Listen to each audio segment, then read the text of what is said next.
Sir வாழ்த்துக்கள். 45 வருஷமா நடிச்சிட்டு இருக்கீங்க. 45 வருஷம் இப்பவும் பிஸியா நடிச்சிட்டு இருக்கீங்க. எங்களுக்கு ஒரு 3 படம் மாத்திரம் நீங்க நடிக்கீங்களா இல்லையான்னு ஒரு சின்ன தெளிவு வேணும். முதல் படம் இந்த எண்ணமா கண்ணு, உங்க ஃபேமஸான வசனம். ரஜினி சார் கூட நடிக்கீங்களா? ஏன்னா நீங்க சிவாஜி படத்துலயே அதுல வில்லனா நடிக்க மாட்டீங்கன்னு சொன்னீங்க அப்படின்னு ஒண்ணு. அப்புறம் இந்தியில சல்மான் கானுக்கு வில்லனா நடிக்கீங்களா? அப்புறம் முக்கியமா கருப்பு சட்டை போட்டிருக்கீங்க. நீங்க அந்த காவி சட்டைக்காரரா நடிக்க போறதா இந்தியா முழுக்க ஒரு பேச்சு இருக்கு, அது நடிக்கீங்களா? இந்த 3க்கு விளக்கம் கொடுத்தீங்கன்னா போதும். இன்னும் ஏதாச்சும் கேள்வி இருக்கா? பாருங்க, எல்லாம் என்னன்னா இன்னைக்கு இருக்கிற கார்பரேட் கம்பெனில ஒவ்வொரு விஷயம் அவங்க தான் சொல்லணும். இல்ல தனஜயன் சார், அவங்க தான் அனௌன்ஸ் பண்ணணும். அதனால ஊடகமா சொல்ல, நீங்க ஏதாச்சும் கிசு கிசு மாதிரி எழுதிக்கலாம் ஒழிய ஏன் வாயிலிருந்து வரக்கூடாது அப்படிங்கிற மாதிரி அக்ரிமெண்ட் இருக்குது. அதனாலதான் இந்த கேள்விகளுக்கு பதில் சொல்ல முடியறது இல்ல. இந்த கூலி வந்துருச்சு இன்னைக்கு ஆன் போர்டு இல்ல சார்? ஆமா, கூலியில ரஜினி சார் படம் நடிக்கிறேன். அது அவங்க அனௌன்ஸ் பண்ணிட்டாங்க. மீதி கேள்விகளுக்கெல்லாம் அவங்க தான் சொல்லணும். நானா முந்திரி கொட்ட மாதிரி சொல்ல இல்ல, அக்ரிமெண்ட் இருக்குது. அவங்க இப்ப தேவையில்லாம நம்ம மேல கேஸ் போட்டுருப்பாங்க. அதுக்காகத்தான் சொல்றேன். எதுங்க, அதுதான் அக்ரிமெண்ட். இல்ல, அவங்க சைட்ல இருந்து வரணும் அப்படிங்கிறது அவங்களுடைய அக்ரிமெண்ட். எதுங்க, இல்ல அதை அவங்க தான் சொல்லணும். அவர் பிரைம் மினிஸ்டர் மோடி சார் இல்ல, அது இல்லைங்க, அது அப்படி யாரும் கேட்கல.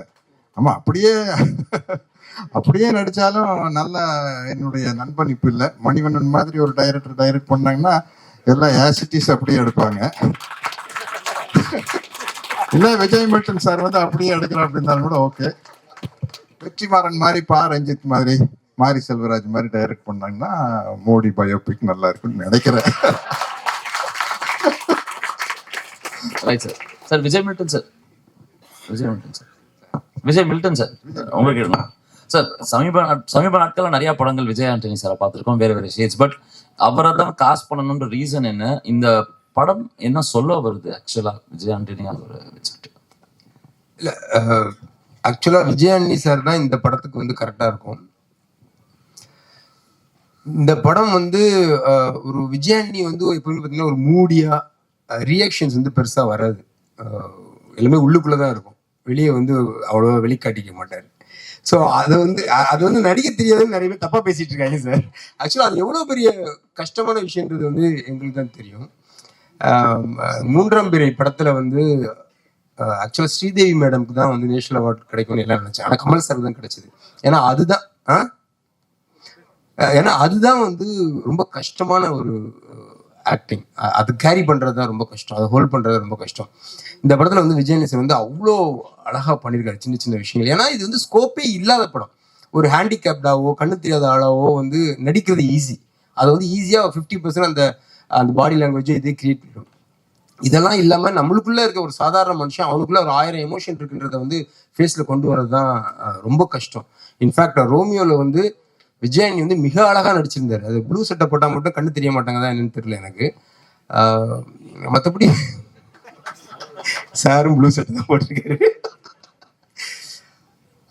ரோமியோ படம் உண்மையில என்ன சொல்றேன், விஜய் கேரியர்ல அவரோட சின்ன சின்ன நுவான்சஸ் ரியாக்ஷன்ஸ் பெஸ்ட் ஃபிலிம்னா ரோமியோ தான். மலைப்பிடிக்காம அதுக்கும் அதிகமாவே இருக்கு. நான் ரொம்ப கான்ஃபிடன்ட் நம்புறேன். எஸ்பெஷலி ஒரு சீன்ல, ஒரு ரெஸ்டாரண்ட் சீன்ல மேகா ஆகாஷும் விஜயனியும் உட்காந்து பேசுற ஒரு லென்த்தி சீன் இருக்கும். அந்த சீன் இந்த ஸ்கிரிப்ட் எழுதும் போது எனக்கு ரொம்ப பிடிச்ச ஒரு சீன்னா அந்த சீன் தான். அந்த சீனை நம்ம நினைச்ச மாதிரி ஸ்கிரீன்ல கொண்டு வந்துட்டா நம்ம பெரிய டைரக்டர்னு நினைச்சேன். அது அவ்வளோ அழகா வந்திருக்கு. அதுக்கு 2 பேர் தான் காரணம். அப்படி இருந்துச்சு அந்த கெமிஸ்ட்ரி. ஒவ்வொரு டைலாகுக்கும் நடுவுலையும் எவ்வளோ பாலாஜி சக்தி சொல்லுவார், 5 ரூபா கொடுக்குறது ஈஸி, 10 ரூபா கொடுக்குறது ஈஸி, 5.5 5.75 அப்படின்னு கேட்கறான்ல, அவனுக்கு கொடுக்கறது தான் கஷ்டம் அப்படின்பாரு. அந்த சில்லறை இருக்குல்ல, அந்த இன்பிட்வீன், அது ஆக்சுவலா விஜயானி ஃபேஸ்ல அவ்வளோ வருது. ஸோ அதனால இந்த படத்துக்கு அவர் கரெக்டா இருக்கும்னு நினைச்சு போட்டேன். அப்புறம் சரி, அவ்வளோதான சார். ஒரு கேள்வி ஜெயச்சந்திரன் விஜய் சார். சார், இப்போ மழை பிடிக்காத மடுதுன்னு சொல்லிட்டு டைட்டில் வச்சிருக்கீங்க. அந்த டைட்டிலுக்கு என்ன மீனிங்னு சொல்லிட்டு ஒரு இது இருக்கு இல்லையா? ஏன்னா படத்துல நிறைய இடத்துல மழை வருது, டீசர்லேயே தெரிஞ்சது. அது தவிர டீசர்லேயே ஒரு சாங்கு, ராஜா சாங் ஒன்று வருது. ஏற்கனவே ஒரு காப்பிரைட் பிரச்சனைன்னு சொல்லிட்டு ஓடிட்டு இருக்கு. இதுக்கு ஏதாவது காப்பிரைட் பிடிச்சது அந்த மாதிரி ஏதாவது இருக்கா? அதுக்கு என்ன ரைட்ஸ் எல்லாம் வாங்கிக்கிறீங்களா? அது சொன்னா போதும். ஓகே. மழை பிடிக்காம இருக்கிறதுக்கு என்ன காரணங்கிறது வந்து படத்துல அது ஒரு கேள்வியாவே வச்சிருக்கோம். நான் இப்போ ஜென்ரலாவே நம்ம வந்து எல்லார பத்தியும் எல்லாத்தையும் தெரிஞ்சுக்கிறது இல்லை. நானும் விஜய் ஆண்டனியும் 20 வருஷமா நண்பர்கள் தான். ஆனா விஜய் ஆண்டனிக்கு வந்து விஜய் மில்டனுக்கு வந்து என்ன பண்ணா பிடிக்கும், என்ன பண்ணா பிடிக்காதுன்னு ஒரு பேசிக் விஷயம் தெரியும். என்னோட ஃபேமிலி என்ன, எத்தனை குழந்தைன்னு தெரியும். ஆனா என்னோட விருப்பு வெறுப்புகளோ இல்லை நான் வந்து தனியா இருக்கும்போது நான் என்ன பண்ணுவேனோ அதை பத்தி அவருக்கு கவலை கிடையாது. அவர் தெரிஞ்சுக்கணும் அவசியம் கிடையாது. அது எவ்வளவு வருஷம் நட்பா இருந்தாலும். அந்த மாதிரி நம்ம எல்லாருக்குள்ளேயும் ஒரு ஸ்பேஸ் இருக்கு. யாரை பத்தி எவ்வளவு தெரிஞ்சுக்கணுங்கிறது வந்து எவ்வளவு தூரம் ஒருத்தர் கூட டிராவல் பண்றோமோ அதை பத்தி அதை பொறுத்து தான் அவரை பத்தி நம்ம புரிஞ்சுப்போம். அந்த மாதிரி இந்த படத்துல விஜய் ஆண்டனிக்கு வந்து ஏன் மழை பிடிக்காது, இவன் யாரு அப்படிங்கிறது வந்து ஒரு கேள்வியாவே ஸ்கிரிப்ட்ல வச்சிருக்கோம்.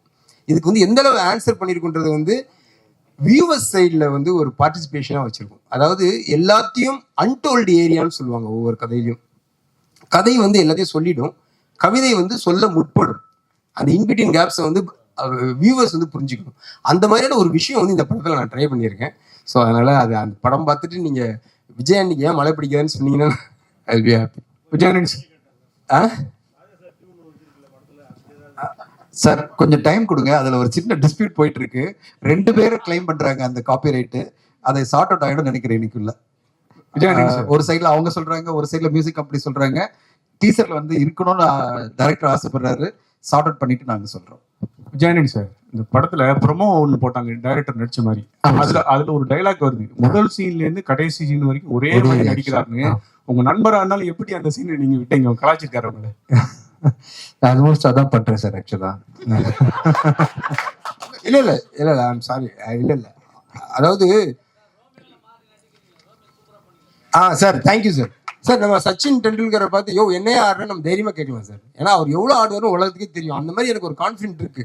அந்த சீனை பண்ணிட்டு ஃபர்ஸ்ட் நான் அவருக்கு அனுப்பிச்சது அதுதான். சார் இது வேணுமா? ஏன்னா ஊர்ல இருக்க எல்லா மடையங்களும் உங்களுக்கு நடிக்க தெரியலன்னு சொல்லிட்டு இருக்காங்க. அதுக்கு காரணம் வந்து நீங்களே வந்து சார் எனக்கு நடிக்க தெரியல சார், எனக்கு வராது சார், நான் வந்து ஒரு இன்ஜினியர் தான் சார், மியூசிக் வராது நீங்களா சொல்லிக்கிறீங்க சார், ஆனா உங்களுக்கு எல்லாம் தெரியுன்றது எனக்கு தெரியும். அப்படி சொல்லாதீங்க வெளியே. இந்த படத்துல அதை நம்ம சொல்லணுமா வேணாமா நீங்க டிசைட் பண்ணுங்க, தயவு செஞ்சு சொல்லுங்கன்னு அவர் தான் சொன்னாரு. சார் அதான் நான் நேச்சுரலா இருக்கேன் சார். எனக்கு கோவம் வந்தா எப்படி இருக்கும், நான் சிரிச்சா எப்படி சிரிப்பேன், நான் காமெடி பண்ணா எப்படி இருக்குன்ற மாதிரி. நான் எதை எனக்கு தெரியலன்னு சொல்றேன்னா மைக்கேல் மேன காமராஜர் ஒரு படம் பார்த்தேன் சார். ஆக்சுவலா அதை பார்த்துட்டு இருக்கும்போது நம்ம தெரியும்னு சொல்றது வந்து தவறு. ஆக்சுவலா அது வந்து வேற. நான் மியூசிக் சைட்ல கூட நீ இன்னைக்கும் யார் கேட்டாலும் தெரியாதான் சொல்வேன். நான் சிம்பனி, ராஜா சாரோட கம்போசிஷன், அவரோட ரீரெக்கார்டிங் பேட்டர்ன் அதெல்லாம் பார்த்துட்டு கம்பேர் பண்ணிட்டு நான் வந்து சொல்றேன். இப்போ தெரியலன்னு சொல்றது ஒன்றும் தவறு இல்லை சார். தெரியலன்றதுக்கான அது எதுக்கான முதல் ஸ்டெப்னா தெரிஞ்சுக்கிறதுக்கான முதல் ஸ்டெப்பு சின்ன ஒரு குழந்தைத்தன்மை நம்மகிட்ட இருக்கும். ஆக்சுவலா எப்பவுமே தெரிஞ்சிச்சுன்னு சொல்லிட்டீங்கன்னா அப்படியே போர் அடிச்சிடும் வாழ்க்கையே. இப்போ தெரிஞ்சிச்சுன்னு சொல்லிட்டு அதுக்கப்புறம் என்ன இருக்கு லைஃப்ல? ஒண்ணுமே இல்லை. தெரியலன்னும் போது அது என்ன, இந்த எதுக்கு நீங்க படத்தை பார்க்க வரீங்க? உங்களுக்கு தெரியல படம் பார்க்க வரீங்க. ஆக்சுவலி நாளைக்கு எதுக்காக நீங்க ஒரு ஃப்ரெஷ் எக்ஸ்பீரியன்ஸ்க்காக போறீங்க? தெரியலன்றதுக்காக தெரிஞ்சுக்கிறதுக்காக போறீன்ற மாதிரி என் லைஃப்லயும், என் கேரியர்லயும், என் நடிப்புலையும், மியூசிக்லயும், லைஃப் எல்லாத்துலயுமே வந்து தெரியல அப்படின்ற விஷயத்த பர்பஸ்ஃபுல்லா இல்லாம தாட் ப்ராசஸ்ல வித்தியாசமா அப்ளை பண்ணி பாக்குறேன். நல்லா இருக்கு. சின்ன ஒரு க்ரோத் இருக்கு. ஃப்ரெஷ்ஷா ஃபீல் பண்றேன். குழந்தை மாதிரி இருக்கேன் இந்த வயசுலயும். அந்த தாட் எனக்கு இருக்குன்றதுனால அது தெரியலன்றதுக்கு டேர்ம் அதான் சார். ஆக்சுவலி தாட் ப்ராசஸ்ல தெரியலன்னு சொல்றீங்க. ஆமா. பட் உங்க சாங்ஸ்ல வந்து ஒரு கேட்சி ஃப்ரேஸ் ஒன்று நீங்களே கொண்டு வருவீங்க. அந்த கேட்சி ஃப்ரேஸ் பெரிய ஹிட் ஆகும். அது எப்படி அதை வச்சுதான் ஒரு கேள்வி, இந்த கேட்சி ஃப்ரேசஸ் வரிகள் அதுதானா இசைதானா எது வந்து இன்னைக்கு ஒரு கான்ட்ரோவர்சி பெருசா ஓடிக்கிட்டு இருக்கு. யாருமே ஸ்ட்ரெயிட்டா பதில் சொல்ல மாட்டேன்றாங்க. 2 கண்ணும் தேவைன்றாங்க, 2 கையும் தேவைன்றாங்க. யாராவது ஒருத்தர் கட்ரோட்டா இதுதான்ப்பா அப்படின்னு சொல்றதுக்கு தயங்குறாங்களா இல்ல எது உண்மை? இந்த வெளியில் விழுந்து இதயம் நுழைந்து உயிரில் கலந்த உறவை ஒரு பாட்டு கேட்டிருப்பீங்க இல்லையா? ஆக்சுவலா அதுல 2மே கட்டி பிடிச்சிட்டு இருக்கும். இசையும் பொண்டாட்டி புருஷன் மாதிரிங்க. ஆக்சுவலா ஒரு இதுல பொண்டாட்டி பெருசா புருஷன் பெருசான்னு கேட்டா 2 பேரும் தான். உறவு தான் முக்கியம். ஆக்சுவலி ஒன்னு தாண்டி ஒண்ணு. வெறும் சிம்பனி பொறுத்த வரைக்கும் பாத்தீங்கன்னா மியூசிக் தான். படத்துல ரீரெக்கார்டிங் பொறுத்த வரைக்கும் மியூசிக் தான். ஸோ பாட்டுன்னு வரும்போது அதுல வந்து கண்டிப்பா லிரிசிஸ்டோட கான்ட்ரிபியூஷன் இருக்கு. எல்லாம் சேர்ந்தது தான். ஏதோ சின்ன விஷயத்துல ஏதோ சொன்ன விஷயத்த பெருசா தவறுதலா புரிந்து பரப்பப்பட்டு இருக்கு. ஆனா அதை கிரியேட் பண்ண 2 பேருக்குமே தெரியும். ராஜா சாருக்கும் தெரியும், வைரமுத்து சாருக்கும் தெரியும். அவங்க தெளிவா தான் இருக்காங்க. நிறைய பேர் இங்க கன்ஃபியூஸ் ஆகி அதை பத்தி ஒரு வதந்தி கிளப்பிட்டு இருக்காங்க. நம்ம கூலா இருக்கலாம், தப்பு இல்லை.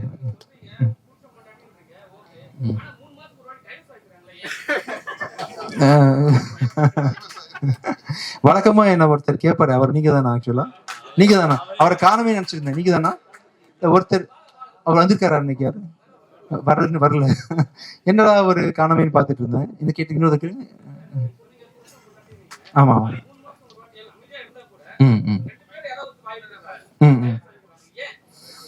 இல்ல அவங்களுக்கு பிடிச்ச வரைக்கும் இருக்காங்க, பிடிக்காதப்போ பிரிச்சுக்கிறாங்க, அவ்வளவுதான் மேட்ரு. ஒன்றும் அவங்க வந்து அன்னிலிருந்து பீஸ்ஃபுல்லா இருக்காங்க வச்சுக்கோங்க. அவங்க வாழ்க்கை அவங்களுக்கு ரொம்ப டாக்ஸிக்கா இருக்குது. இந்த நாள்ல இருந்து நம்ம வேற மாதிரி வாழ்ந்து பார்க்கலாம், நண்பர்களா மாறிடுறாங்க, புருஷன் போட்டு ஃப்ரெண்ட்ஸா மாறிடுறாங்க. அதான் நான் சொல்றது புரிஞ்சுச்சுங்களா? क्वेश्चन ஆன்சரோ இதோட முடிச்சுக்கலாம்னு நினைக்கிறேன். Ramana sir, S Ramana sir, Ramana sir, உங்களுக்கு ஒரு கேள்வி.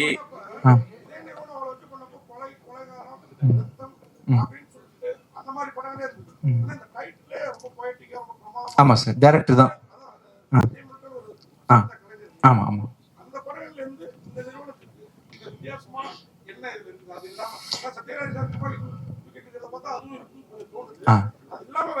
காஸ்ட் ஆஃப் ப்ரொடக்ஷன் ரொம்ப அதிகம் சார். நிறைய ஆர்டிஸ்ட் குவாலிட்டி, ரொம்ப நிறைய டைம் எடுத்து பண்ணியிருக்காங்க.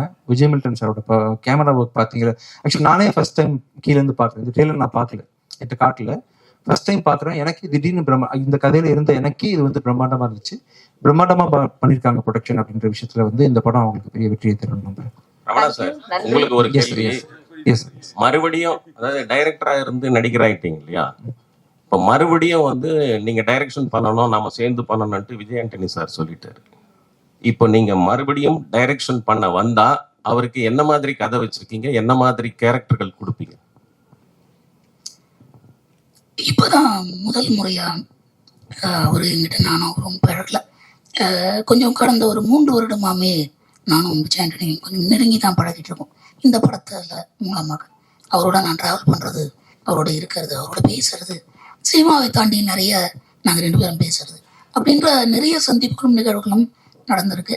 இதனோட கலெக்டிவா, அதாவது வந்து ஒரு ஹீரோவா, ஒரு மியூசிக் டைரக்டரா, ஒரு ப்ரொடியூசரா, ஒரு சக மனிதனா, ஒரு வெற்றி தோல்விகளை சந்தித்த ஒரு போராளியா, இது எல்லாம் சார்ந்துமே அவரோட எனக்கு ஒரு குறிப்பிட்ட காலம் அவரோட நான் கடந்திருக்கேன். இதனோட பிரதிபலிப்பா அந்த கதை இருக்கும். விஜய் ஆண்டனி சார், போன ஆடியோ லான்ச், அதாவது ரோமியோ படத்துடைய ஆடியோ லான்ச்ல வந்து ஏதாவது ஒரு கிசு கிசு கிளப்பணும் அப்படின்னு சொன்னீங்க. இதுல எதுவும் இல்லையா? நீங்க ட்ரை பண்றீங்களா? அதாவது நான் டைம் தரேன், 5 நிமிஷம் வெயிட் பண்றேன். இங்கே கொஞ்சம் நீங்க வெயிட் பண்ணீங்கன்னா நான் வெயிட் பண்றேன். ஏதாவது கடினமா முயற்சி பண்ணி ட்ரை பண்றீங்க? சரி, அப்போ நான் சார் பண்ணணும் சார். சலீம் 2 வரப்போகுது ஃபியூச்சர்ல, கதை எழுதிட்டு இருக்கேன். சரி, கிசு கிசுக்கு பதில் சொல்லுங்க. கிசு கிசுக்கு நான் வாங்கலாம், மேல அதை பேசுவோம், வேறெல்லாம் வரல.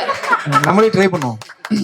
சரி, புது இயக்குனர்கள் வந்து உங்களுக்கு நிறைய கதை சொல்றாங்க. ஆமா ஆமா ஆமா. அத பத்தி நீங்க சொல்லுங்க. இல்ல ரொம்ப யங் டேலண்ட்ஸ்லாம் ரொம்ப அதுவே கிசு கிசுவா தான் நீங்க சொல்லணும். அது எப்படி நிறைய பேர் வந்து பாப்பா உங்க பேர் என்ன பாப்பா? இல்ல, திறமையான இயக்குநர்கள் வராங்க. முன்னாடிலாம் பாத்தீங்கன்னா ஃபிலிம் ரோல் இருந்தாதான் படம் எடுத்து பார்க்க முடியும், ரொம்ப கஷ்டம். இப்போ பாத்தீங்கன்னா வெறும் போன்லயே வந்து நம்ம வீட்டுல ஷூட் பண்ணிக்கலாம், ஃப்ரீ சாஃப்ட்வேர்ஸ் எடிட் பண்ணிக்கலாம்ன்ற மாதிரி இப்போ வந்து படம் பண்ற ஃபில்ம் மேக்கர்ஸ் எல்லாமே வேற லெவல்ல பண்ண ஆரம்பிச்சிட்டாங்கன்ற மாதிரி growth இருக்கு. இதை நீங்க கிசு கிசுன்னு வேற எழுதிக்கங்க.